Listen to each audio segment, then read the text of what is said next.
মিরাজের ভিতরে 50 ওয়াক্ত নামাজ দিয়েছিলেন।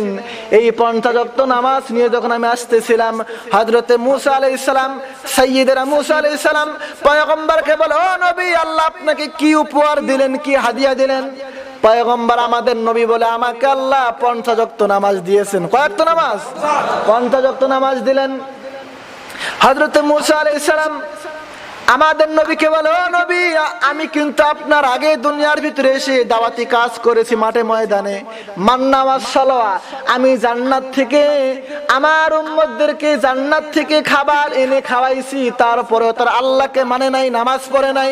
ও নবী, আপনি আল্লাহর কাছে আবার চলে যান, নামাজ কমায় নিয়ে আসেন।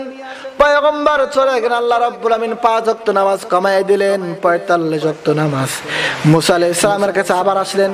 মুসা বললেন, ও পয়গম্বর, আপনি আবার যান, আপনার উম্মত 45 ওয়াক্ত নামাজও পড়বেন। আরে 5 ওয়াক্তই তো পড়ি না আমরা, ঠিক কিনা বলেন?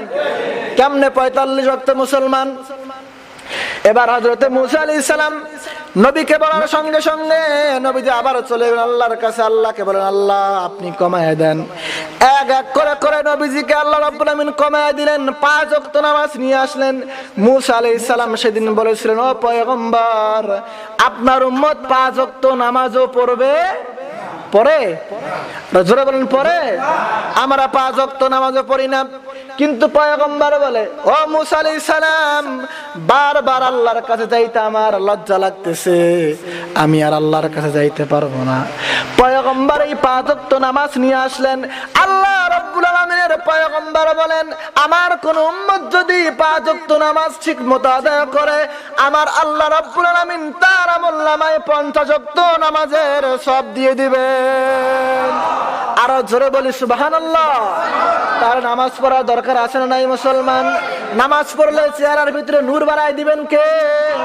নামাজ পড়লে আপনার জীবনের সমস্ত গুনাহ খাতাগুলো মাফ করে দিবেন কে? আল্লাহ মাফ করে দিবেন মুসলমান। সেজন্য নামাজটা পড়তে হবে। নামাজ পড়লে মর্যাদা বাড়ায় দিবে। নামাজ পড়লে সব রিজিকের ভিতরে বরকত দান করে।